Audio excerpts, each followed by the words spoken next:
June 28, 1914, Sarajevo. A city alive with the energy of a summer morning, its streets bustling with people unaware that history is about to change forever. The world, at that moment, is teetering on the edge of an era. One foot in the old world, one about to step into the unknown. Suddenly a pistol is raised, shots ring out, echoing through the narrow streets. Archduke Franz Ferdinand, heir to the Austro-Hungarian throne, falls beside his wife. In a matter of seconds, a single act of violence shatters the fragile peace of Europe. Those bullets didn't just kill an heir, they sent shockwaves across continents. News spreads like wildfire and the world holds its breath. The assassination becomes the spark that ignites a powder keg, plunging nations into chaos and uncertainty. The Great War, later called World War I, erupts. Trenches scar the land, artillery thunders day and night, millions perish, soldiers and civilians alike. Empires that once seemed eternal are shattered, and the world is forever changed, its innocence lost. What began as a local assassination quickly spirals into a global inferno. Tangled alliances, secret treaties, and unchecked ambition draw country after country into the conflict. Leaders, diplomats, and generals scramble, but the machinery of war is unstoppable. The war introduces horrors never before seen: machine guns mowing down waves of men, poison gas drifting silently across trenches, and psychological trauma haunting survivors. The romantic ideals of glory and honor in battle are replaced by the grim reality of industrialized slaughter. Generations are lost, entire landscapes reduced to wastelands, and the old world order is obliterated. Families are torn apart, villages vanish, and the scars of war run deep, both on the land and in the hearts of those who survive. How did one event unleash such devastation? How could a single moment in a distant city set off a chain reaction that would engulf the globe? The answers lie in the complex web of politics, ambition, and fear that define the era. To understand, we must look at the forces shaping early 20th century Europe: rising nationalism, imperial rivalries, and a continent bristling with new technologies and old grudges. The world was changing rapidly, and few realized how fragile peace truly was. This is the story of how a single moment, a shot fired in Sarajevo, set the world on a path to tragedy, reshaping nations, lives, and the very course of history. In the early 1900s, Europe appeared to be at the height of its prosperity.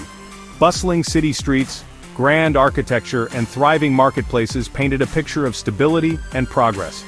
The capitals of Europe, London, Paris, Berlin, Vienna, were centers of culture, science, and innovation, admired around the world.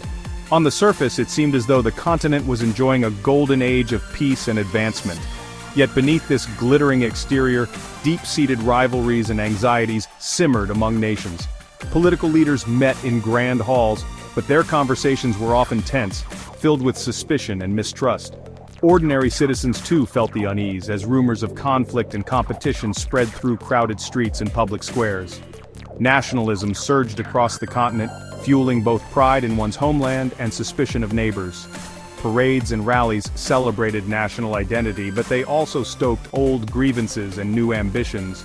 People waved flags with fervor, convinced of their nation's destiny and wary of rivals. At the same time, militarism was on the rise. European powers poured resources into building massive armies and powerful navies. The arms race, especially between Germany and Britain, saw new battleships launched and soldiers drilled in ever larger numbers. Military parades became common, showcasing strength and readiness for war.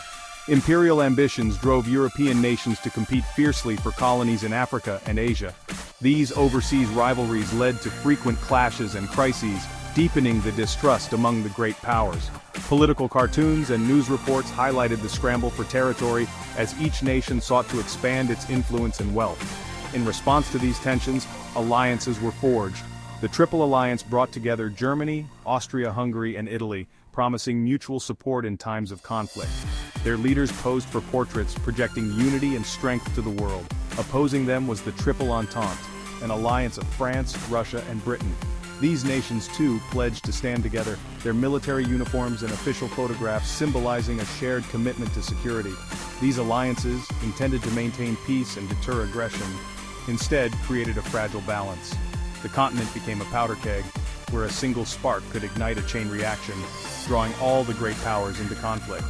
Behind closed doors, Secret treaties and backroom deals wove a complex web of obligations and fears. Diplomats exchanged letters and promises, but trust was in short supply. The fate of millions rested on decisions made in secrecy.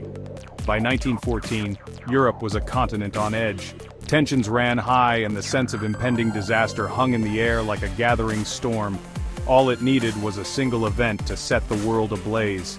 That fateful spark would come in Sarajevo, forever changing the course of history. Sarajevo, June 1914. A city tense with nationalist fervor. Archduke Franz Ferdinand's visit, on a day sacred to Serbs, was a provocation. The Black Hand, a Serbian nationalist group, plotted his assassination. After a failed bomb attempt, a wrong turn brought the Archduke face-to-face with Gavrilo Princip. 2 shots, Franz Ferdinand and his wife Sophie were dead. Austria-Hungary blamed Serbia, determined to crush its nationalism. With Germany's backing, the stage was set for a crisis to spiral into war. Austria-Hungary issued Serbia an ultimatum, demands so harsh they were nearly impossible to accept. Serbia conceded most points, but Austria-Hungary wanted war. On July 28, 1914, Austria-Hungary declared war on Serbia. Russia mobilized to defend Serbia. Germany declared war on Russia. Germany's plan required a quick strike on France, so they invaded Belgium. Britain, bound to defend Belgian neutrality, declared war on Germany. In weeks, a regional dispute became a continent-wide conflict. The alliance system turned a spark into a wildfire. Europe was at war. The Western Front froze into a maze of trenches, hundreds of miles of mud, barbed wire, and misery. Soldiers endured rats, lice, disease, and constant shell fire. Going over the top meant charging into machine gun fire and near certain death. New weapons, machine guns, poison gas, tanks, and aircraft made killing more efficient and survival more unlikely.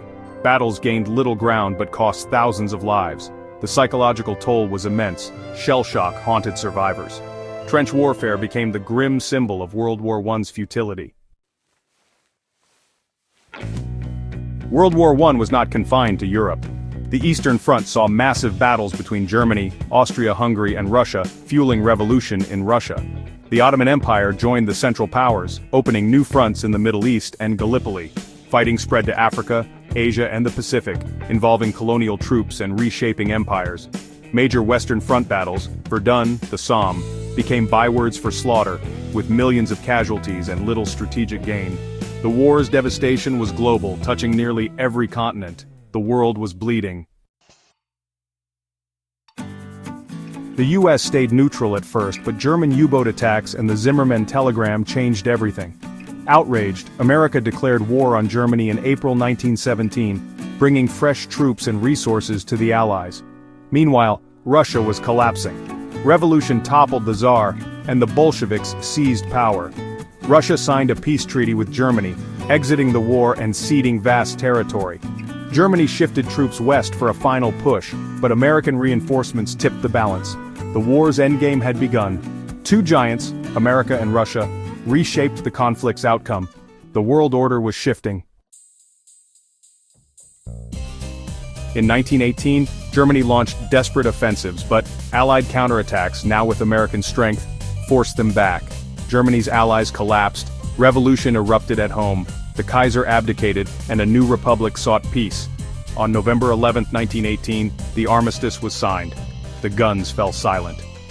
The cost: over 10 million soldiers dead, millions more wounded, and civilian suffering on a massive scale. 4 empires vanished, and new nations emerged from the wreckage. The Treaty of Versailles imposed harsh terms on Germany, sowing seeds of resentment. Relief was mixed with grief and uncertainty. The world was forever changed. World War I was a cataclysm that redrew the map of Europe and toppled centuries-old empires, forever altering the course of history. The collapse of the Austro-Hungarian, Ottoman, Russian, and German empires left a power vacuum, and new nations emerged from the ruins, each grappling with their own identities and challenges. Yet the peace that followed was fragile, and the seeds of future conflict were sown in the treaties and borders hastily drawn. The war's impact reached far beyond the battlefield. As men went to fight, women stepped into roles once denied to them, working in factories, offices, and even serving near the front lines. This shift not only kept societies running but also sparked a profound transformation in gender roles and expectations. Inspired by their wartime contributions, women around the world demanded, and won, the right to vote in many countries. The struggle for suffrage and social change gained unstoppable momentum, laying the groundwork for future movements toward equality and justice. The trauma of war left deep scars on those who survived. Artists, writers, and an entire generation grappled with the horrors they had witnessed. The optimism of the pre-war era gave way to cynicism and disillusionment, reflected in the art, literature, and memorials of the time.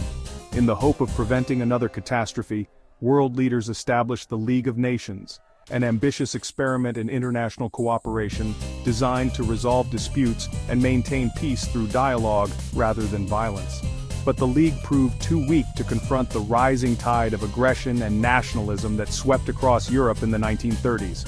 Its inability to act decisively in the face of threats exposed the limits of diplomacy without real power. The harsh terms of the Treaty of Versailles, combined with economic hardship and mass unemployment, fueled resentment and instability. Extremist ideologies found fertile ground, and political movements promising renewal and revenge gained traction.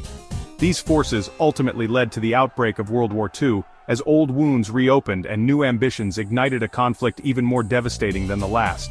The so-called war to end all wars instead set the stage for even greater catastrophe.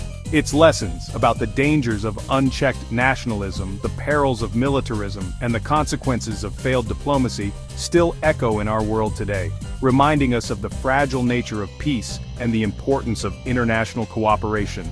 The world would never be the same. The legacy of World War I endures, shaping our politics, societies, and hopes for a more peaceful future.